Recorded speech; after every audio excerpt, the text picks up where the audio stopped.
నువ్వేంటి ఇక్కడ? ఇంట్లో అమ్మా నాన్న లేరు కాబట్టి సరిపోయింది. ఉండుంటే వాళ్ళు బయటికి వెళ్ళడం చూసే వచ్చా. అయితే మాత్రం వచ్చేస్తావా?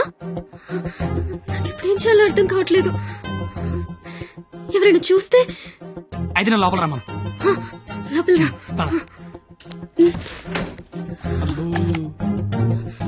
మావ చాలా పెద్దలు కట్టి. ఎందుకొచ్చా? అది తొందరగా వెళ్ళిపోతావు కదూ? అంటే వెళ్ళిపోమని కాదు, నాన్న వాళ్ళు వచ్చేసరికి టైం పడుతుంది. అంటే ఉండమని కాదు, టెన్షన్ గా ఉంది. ఏం మాట్లాడాలో అర్థం కావట్లేదు. ఎందుకొచ్చా తొందరగా చెప్పు. तो आई स्नेहियामी संस्कृत मोय तुमाक बाल पाव असामीस मैं चा चैन मा काश्मीरी तू मगेल मोगाचो कोंकणी माँ तो के प्यार केंडो अहियान सिंधी ऐना नंगवन उंगसी मणिपुरी हूँ तूने प्रेम करू छू गुजराती मैं तन्ने प्यार करूं राजस्थानी मुँह तुमाको बाला पाए ओरिया मैं तन्ने प्यार करदा पंजाबी मैं तुला होपस प्रेम करो तो मराठी न्या निन्नु स्नेहिक्कुनु मलयालम नानु निन्ननु प्रीतिस्तुने कन्नड नानु ने कादलिक्किरन तमिल मैं आपसे प्यार करता हूँ उर्दू मुझे तुमसे प्यार है हिंदी నేను నిన్ను ప్రేమిస్తున్నాను అమీ తుమాకే బాలోబాషి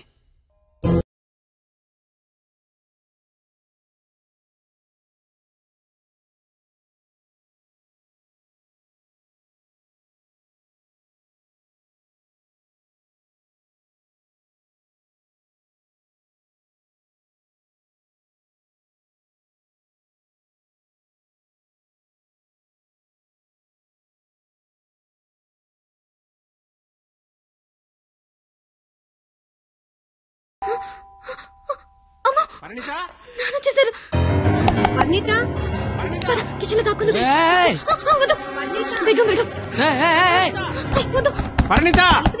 కబోర్డ్ లో దాక్కు. ఇప్పుడు అమ్మ బాబు వచ్చిన కిచెన్ లోకి వెళ్ళు, కబోర్డ్ లో దూరు, బెడ్రూమ్ లోకి వెళ్ళు. కొత్త ఐడియాలో రావా? కొత్త ఐడియానా? తలుపుతే పరిణిత.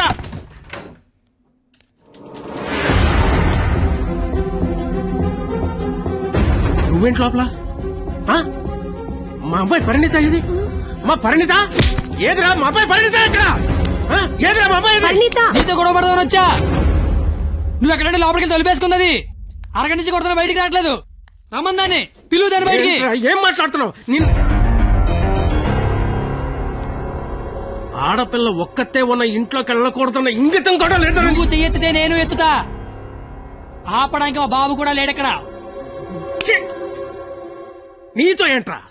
పోలీసులకి చెప్తే నీ తాట తీస్తారు. ఆ టైంలో పోలీసులకి ఫోన్ చేయాలి, అదే కరెక్ట్. వాళ్ళు వచ్చి స్టేషన్కి పట్టుకెళ్తారు, మా ఫ్రెండ్స్ డబ్బులు ఇచ్చి ఇంటికి తీసుకొస్తారు. కానీ వాళ్ళు మాత్రం రోజు మీ ఇంటికి వస్తారు. అవసరమా నీకు తలకాయ నొప్పి? అసలే నీకు పెళ్లి కావాల్సిన కూతురుంది. అంటే నేను నేనేం చేయలేను అనుకుంటున్నావా? గవర్నమెంట్ ఎంప్లాయీని నేను తలుచుకుంటే 1వ తారీఖు జీతం తీసుకుంటావు, అంతకంటే ఇంకేం చేయలేవు. అదే నేను తలుచుకున్నాను అనుకో, ఏవన్నా చేయగలను. ఉదయం సాయంత్రం ఆఫీస్కి వెళ్తావు, దారంతా మాదే. సోమవారం శనివారం గుడికి వెళ్తావు, గుడి చుట్టూ మేమే. అంతవరకు ఎందుకు, ప్రతిరోజు మీ ఇంటి ముందు ఒక పేపర్ ఇసురుతాడు, అది తీసుకోవడానికి నువ్వు బయటకు వస్తావు. నేను నీ మీద పెద్ద రాయి ఇసురుతా. అవసరమా నీకు? అసలు నీకు పెళ్లి కావాల్సిన కూతురుంది. నువ్వు మా కాలేజీకి వచ్చి గొడవ చేసావు, నేను మీ ఇంటికి వచ్చి గొడవ చేశా. ఎక్కడతో వదిలేస్తే ఇద్దరికీ మంచిది. లేదనుకో, అవసరమా? నీకు అసలుకే పెళ్లి కావాల్సిన కూతురుంది. అయ్యో బండలే వదిలేస్తారేంటండి? అవసరమా? మనకు అసలే పెళ్లి కావలసిన కూతురుంది. నేను అసలు దొరికిపోయామనుకున్నాను. అయినా అంత టెన్షన్ లో అన్ని మాటలు ఎలా వచ్చాయి? బిల్లు నువ్వే కడతావు కదా. అయితే ఓకే. డైరీ గేట్ తోరణాలు గట్టు నీకే. అదేంటి, నువ్వు చేయలేకపోయినా ఎవరు రాసుకుంటావు కదా. ఇంకవసరం లేదు, నువ్వున్నావు కదా. అయ్యో బాబోయ్, చంపేశావే. అది సరే, అసలు నన్ను ఎందుకు లవ్ చేసావే నువ్వు? అసలు నువ్వెందుకు నన్ను లవ్ చేసావు? ఇంటర్ పోయి ఖాళీగా ఉన్నాను, పొద్దున్న లేచాకేదో పని ఉండాలి కదా. చెప్తా. నీలాంటి తెల్ల తోలు కత్తిలాంటి ఫిగర్ ఈ కత్తిగడికి పడిందని పెట్టగోడ మీద కూర్చున్న కుర్రాలు కథలుగా చెప్పుకుంటే ఉంటది. అంటే తెల్ల తోలు కత్తిలాంటి ఫిగర్ నన్ను లవ్ చేసావా? అంతగా ఇంకేం కావాలే?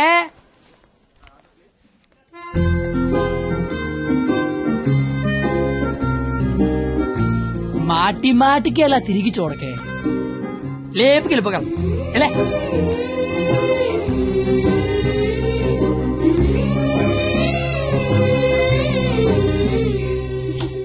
ఎవరు? పెళ్లి కూతురు.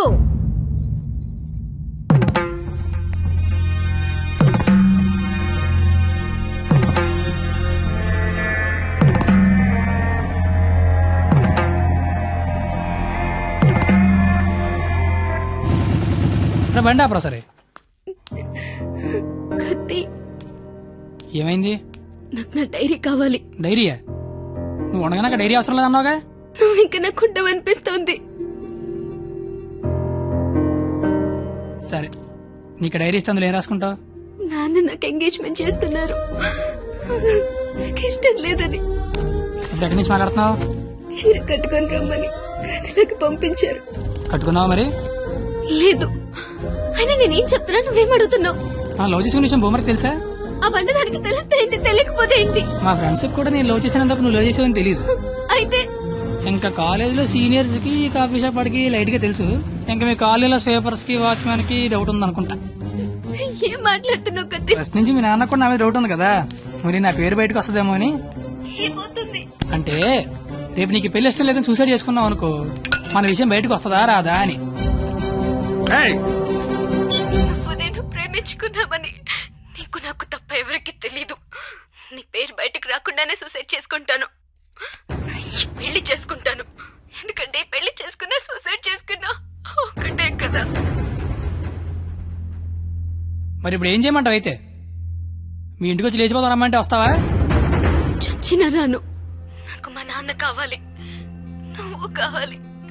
మా నాన్నతో ఉండే ధైర్యం, నీతో ఉండే ఆనందం, రెండిట్లో ఏది లేకపోయినా ఇంకొకటి నాకొద్దు. సరే, ఇదే విషయం హాల్లోకి వచ్చి మీ నాన్న చెప్దురా.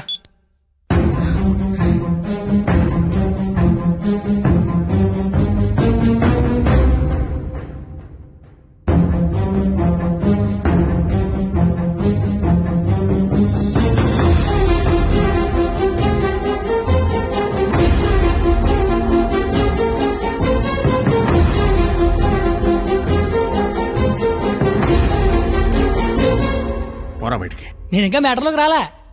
నేను మీ అమ్మాయి ప్రేమించుకున్నాం, ఆ విషయం చెప్పడానికి వచ్చా. బయటికి పో.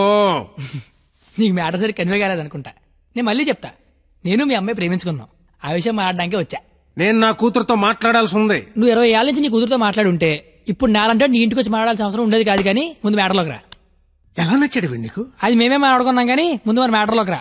మ్యాటర్ తేలేదాకా నేను ఎక్కడి నుంచి వెళ్ళను. ఏ మ్యాటర్ తేలాలి? ఎన్నిసార్లు చెప్పాలి సామి, నేను నీ కూతురు అది మాట్లాడడానికి. మేము వస్తాం బాబు గారు. అమ్మమ్మా మీరు కూర్చోండి, మీరు లేకపోతే మామగారు మాటనరు. ఏరా క్వాలిటీ, దాన్ని పెళ్లి చేసుకోవడానికి వచ్చావా? ఏ అతనికే ఇంజనీరింగ్ చదువుకున్నాడు, అమెరికాలో జాబు, ₹1,00,000 జీతం, క్వాలిటీ జీవితం. ఇది ఆడపిల్ల తండ్రి కోరుకునేది. నువ్వు ఉన్నావు. నాకు 20 ఏళ్ళు వచ్చాక అమ్మాయి నచ్చుద్దని, దానికో బాబు ఉంటాడని, ఆడికి లోక జ్ఞానం లేకపోయినా పర్లేదు ₹1,00,000 తెచ్చి అల్లుడు వస్తే చాలని. నాకు చిన్నప్పుడు తెలియదు కదా మావా. తెలుసుంటే చిన్నప్పుడు చదువుకునేవాడినేమో, మంచి ఉద్యోగం తెచ్చుకునేవాడినేమో. నాకు అప్పుడు తెలియదు కదా. ఇప్పుడేంటి అది మాట్లాడుకుందాం. అదిగో మాట్లాడలేదు మీరు. ఇంట్లో శుభకార్యం జరుగుతుంది, నిండా బంధువులు ఉన్నారు. ఆ ఇంటి యజమానికి ఒక గౌరవం ఉంటుంది. వాళ్ళ ముందు ఏం మాట్లాడాలి ఏం మాట్లాడకూడదో తెలియనోడితో మాట్లాడాల్సి వస్తుంది చూడు. అందుకే మాట్లాడలేకపోతున్నా. పాయింట్ నెంబర్ 1, ఇంట్లో జరిగే శుభకార్యం కాదు. పాయింట్ నెంబర్ 2, ఇంట్లో ఎవడుండే నాకేంటి. పాయింట్ నెంబర్ 3, ఇప్పుడు నీకు నీ గౌరవం ఉంది, కానీ తెల్లారితే నీకు నీ కూతురు ఉండదు. ఇష్టం లేని పెళ్లి చేస్తున్నావు చచ్చిపోద్ది. నీకు నీ గౌరవం ఇంపార్టెంటా కూతురు ఇంపార్టెంటా? 6 నెలల క్రితం పరిచయం నేనే నీ కూతురు గురించి ఆలోచిస్తున్నాను, నువ్వు గౌరవం గురించి ఆలోచిస్తాను. సంబంధం ఏంటి ప్రాబ్లం ఏంటి? ఇంట్లో అరకలు కోడి మాంసం తెచ్చాను, వెళ్ళేసరికి మా నాన్న ఉంచుతాడే తినేస్తాడని చిన్న టెన్షన్. లేకపోతే వచ్చిన దగ్గర నేను నీ కూతురు ప్రేమించుకున్నా మొర్రో అంటే మళ్ళీ నీ ప్రాబ్లం ఏంటి అంటావేంటి? ఇలాంటి అలాగా ఏదో ఇంటికి తీసుకొచ్చిన ఏ మీ ఆవిడ మీద చేత నీ కోపం చూడు, మా ఆవిడ మీద చేత నా కోపం రాదా? అది నా కూతురు, నా ఇష్టం. కూతురు ఇష్టం అంటే నీకు తెలియనప్పుడు కూతురు మీద ఇష్టం ఏంటి? కూతురు మీద లెక్కలేనంత ప్రేమ ఉంటది, కానీ కూతురు ప్రేమ అంటేనే లెక్క ఉండదు. ఇవన్నీ కాదు సార్, నేను మీ అమ్మాయి ప్రేమించుకున్నాం. నాకు తెలిసి నేనంటే మీకు ఇష్టం లేదు, ఏం చేస్తే నచ్చుతాను అది చెప్పండి. ఏం చేయడానికి నేను రెడీ.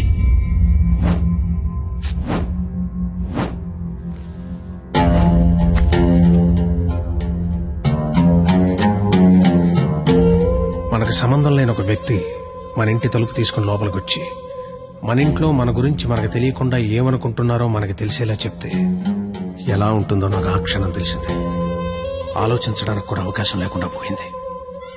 తప్పని పరిస్థితుల్లో నేను ఒక డెసిషన్ తీసుకున్నాను. ఏం చేస్తే నేను నీకు నచ్చుతానని నువ్వు అడిగావు కదా, ఏం చేసినా ఈ జన్మకు నువ్వు నాకు నచ్చవు. కానీ ఇది ప్రేమించింది కదా. మీ పెళ్లికి నేను ఒప్పుకోవాలంటే ఒక్క నెల రోజులు నా ఫ్యామిలీని నువ్వు పోషించాలి. ప్రతి రూపాయి నీ కష్టార్జితం అయి ఉండాలి. దానికి దీనికి సంబంధం ఏంటో నాకు అస్సలు అర్థం కావట్లా. నీకు అర్థం కాదులే. నీకు అర్థం కాదు.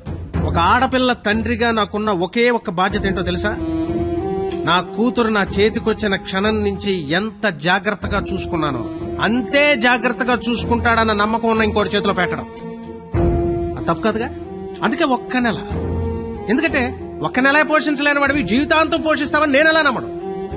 అంతేకాదు, ఈ నెల రోజుల్లో నా కూతురు ఇష్టాలేంటి, దాని అలవాట్లేంటి, వాడే వస్తువులేంటి, వాటికయ్యే ఖర్చులేంటి, నీ స్థాయి ఏంటి అని నీకు తెలుస్తుంది. నీ స్తోమత ఏంటని నాకు తెలుస్తుంది. ఏంటి ఏ మాట్లాడమే ఒబ్బనేసరికి మాట పడిపోయింది చూసారా? బాసు, మనసున్న ప్లేస్కి మనీ ఉన్న ప్లేస్కి దూరం అంగుళం మాత్రమే. పాపం లోపల ఉన్న మనసేమో నేను బయటకు వస్తా అంటుంది.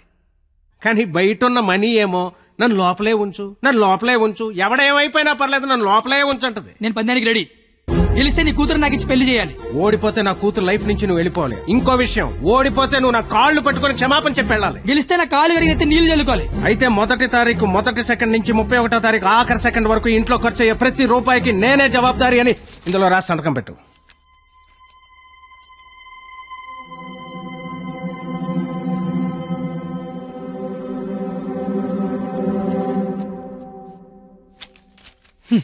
అంత మ్యాటర్ రాసిన చదువుకుంటే అగ్రిమెంట్ రాయాల్సిన అవసరం ఏముంది? నువ్వేరైనా సంతకం పెడతా.